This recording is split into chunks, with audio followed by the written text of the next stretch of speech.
देश के वीर सपूत के साथ अब तक नाइंसाफी नहीं होती रही है? फाइलों को सार्वजनिक करने में आखिर इतनी देरी क्यों हुई?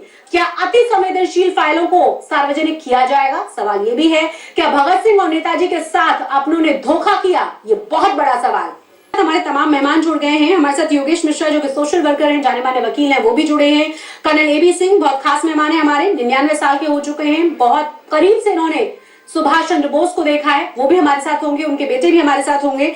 मेरा जो पहला सवाल है योगेश जी, वो आपसे, कितनी चीजें आगे बढ़ी हैं और इस तरह से 100 फाइल्स का सार्वजनिक होना, कितनी सफलता इसमें आप देख रहे हैं?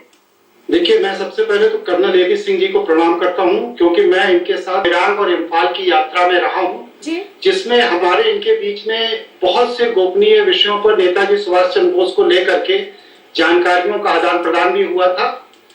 और आपके प्रश्न का उत्तर मैं ये देना चाहता हूं कि मेरी जानकारी के हिसाब से भारत सरकार के पास टोटल 320 फाइलें हैं जो नेताजी सुभाष चंद्र बोस से संबंधित है। इस संदर्भ में वर्ष 1998 में एक मैंने पब्लिक इंटरेस्ट लिटिगेशन भी इलाहाबाद हाईकोर्ट में फाइल किया था कि इनको सार्वजनिक किया जाना चाहिए। तो उसमें हमारी पिटीशन ये कह के खारिज कर दी गई थी कि इंडियन कॉन्स्टिट्यूशन में ये व्यवस्था दी गई है कि देश की आजादी के समय सत्ता के हस्तांतरण के लिए जो गुप्त समझौते हुए थे, उस संदर्भ में कोई भी मुकदमा किसी भी न्यायालय में प्रस्तुत नहीं किया जा सकता जी। इस कारण से 69th माउंटबेटन पेपर के नाम पर जो फाइलें हैं, जिनके तहत भारत की आजादी के गुप्त समझौते, जो कि हमारी देश की एकता, अखंडता, संप्रभुता को प्रभावित करते हैं, ये भारत सरकार ने गोपनीय रूप से अपने पास रख लिए थे, जिसको आज तक कहीं भी किसी भी मंच पर भारत के आम नागरिकों के सामने नहीं खोला गया। इस संदर्भ में मैंने कई बार प्रयास किया और नेताजी सुभाष चंद्र बोस जी से संबंधित मैं बस सिर्फ इतना अपना इस समय आर्गुमेंट देना चाहता हूं कि यदि जवाहरलाल नेहरू भारत के प्रथम प्रधानमंत्री न हुए होते तो शायद नेताजी सुभाष चंद्र बोस को देश की आजादी के बाद इस देश में छिपके रहने की आवश्यकता न पड़ती, क्योंकि लखनऊ हाईकोर्ट के अंदर अभी भी जो 8 बक्से हैं जिनमें नेताजी सुभाष चंद्र बोस से संबंधित दस्तावेज हाईकोर्ट की कस्टडी में है, ये भी पब्लिक में जब तक ओपन नहीं किए जाएंगे तब तक ये फाइलों के अंदर जो रहस्य छिपा हुआ है, इनकी कड़ी एक दूसरे से नहीं जुड़ सकेगी और इस अभाव में पूरा का पूरा कांग्रेस का चरित्र जो देश की आजादी से अभी तक रहा है, ये खुलकर जनता के सामने नहीं आ पाएगा। बहुत बड़ी बात कह रहे हैं योगेश मिश्रा जी आप, और सच में ये बड़ी बात नजर भी आ रही है, क्योंकि इसका रिजल्ट हम देख रहे हैं किस तरीके से डिफेंड किया जा रहा है कांग्रेस की तरफ से। और शर्मनाक बात ये है कि वो अब इसमें कह ये रहे हैं कि कुछ चीजों को सार्वजनिक नहीं किया जाना चाहिए क्योंकि वो बहुत बड़ी बातें हैं, कुछ गुप्त बातें होनी चाहिए और इस लिहाज से इन्हें सार्वजनिक नहीं किया जाना चाहिए था। लेकिन जो चीजें सार्वजनिक हुई हैं उसके बाद कई तरह के राज पूरी दुनिया के सामने हैं, खासतौर से भारतीय लोगों के सामने। हम आप योगी वकील हैं, तमाम चीजों को अच्छे तरीके से समझ रहे हैं। सवाल फिर से वही है कि ये क्या बहुत बड़ी साजिश नहीं थी एक इतनी बड़ी शख्सियत को इस तरीके से पूरी तरह से गुमनाम बना देने की? देखिए, इसमें 3 चीजें एकदम साफ हैं। पहली चीज ये कि 15 अगस्त 1947 को अगर भारत आजाद हुआ और नेताजी सुभाष चंद्र बोस के संदर्भ में जो भी गोपनीय दस्तावेज तैयार किए गए, उन दस्तावेजों को नेहरू के संज्ञान में रखा गया और नेहरू उसको इसलिए ओपन नहीं करना चाहते थे क्योंकि 15 अगस्त 1947 को भारत के प्रधानमंत्री बनाने की शपथ दिलाने वाला व्यक्ति लॉर्ड माउंटबेटन ब्रिटिश एम्पायर का रिप्रेजेंटेटिव था।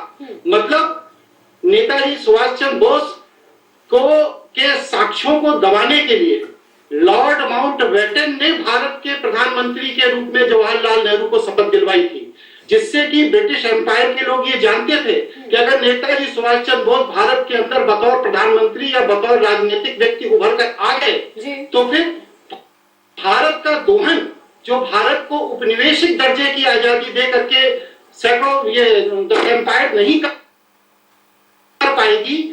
इसलिए उन्होंने जवाहरलाल नेहरू को उस समय, जबकि वो कांग्रेस के साधारण सदस्य भी नहीं थे, तब भी उनको देश की बंटवारे के लिए तैयार किया और इस शर्त पर भारत की आजादी उनके जिम्मे सौंपी और ब्रिटेन के वाइसराय ने नेहरू को भारत के प्रथम प्रधानमंत्री के रूप में शपथ दिलाई। किसी भी भारतीय नेता ने भारत के जवाहरलाल नेहरू को भारत के प्रथम प्रधानमंत्री के रूप में शपथ नहीं दिलाई।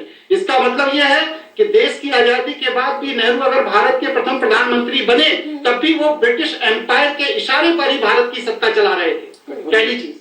दूसरी चीज मैं ये कहना चाहूंगा कि अगर जवाहरलाल नेहरू भारत के प्रथम प्रधानमंत्री बने और देश 15 अगस्त 1947 को आजाद हो गया तो 22 जून 1948 तक भारत के राष्ट्रपति भवन के अंदर ब्रिटिश वायसराय बैठ करके देश की सत्ता में हस्तक्षेप क्यों कर रहा था?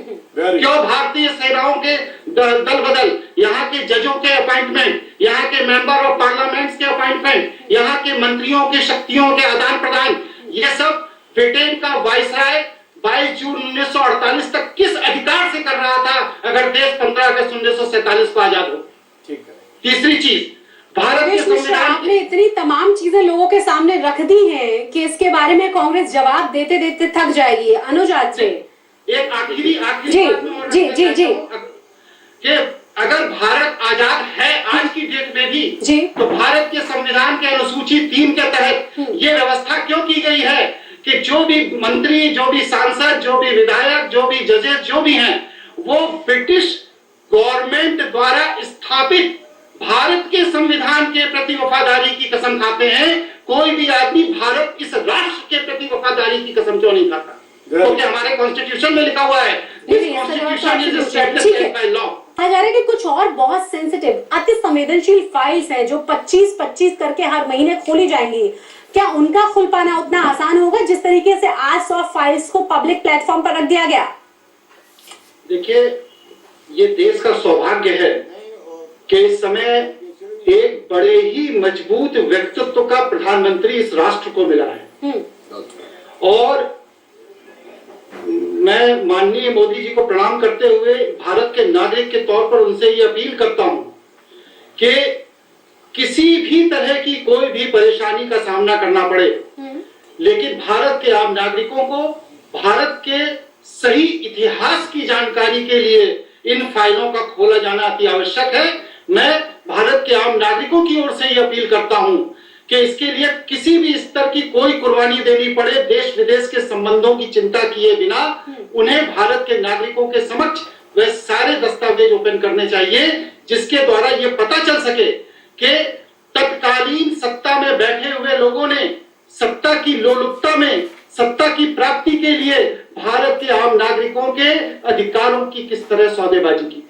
100% होगा। योगेश मिश्रा, लेकिन आपने देखा ना सफाइयां तो अभी भी शुरू हो गई हैं। तमाम लोग जिस तरीके से डिफेंड कर रहे हैं वो तो कह रहे हैं कि कम से कम इस तरह की संवेदनशील चीजों को प्लेटफॉर्म पर मत लाइए, और खासतौर से पब्लिक प्लेटफॉर्म पर जिस तरह से लाने की लगातार बात हो रही है।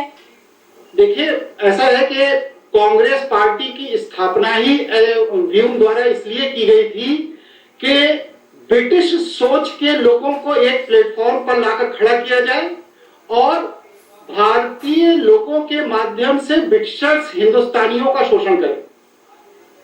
और वही पैटर्न आज भी जो ब्रिटिशर्स हमको विरासत में दे रहे हैं इन कांग्रेसियों को, उस पैटर्न को आज भी कांग्रेसी हूबहू चला रहे हैं।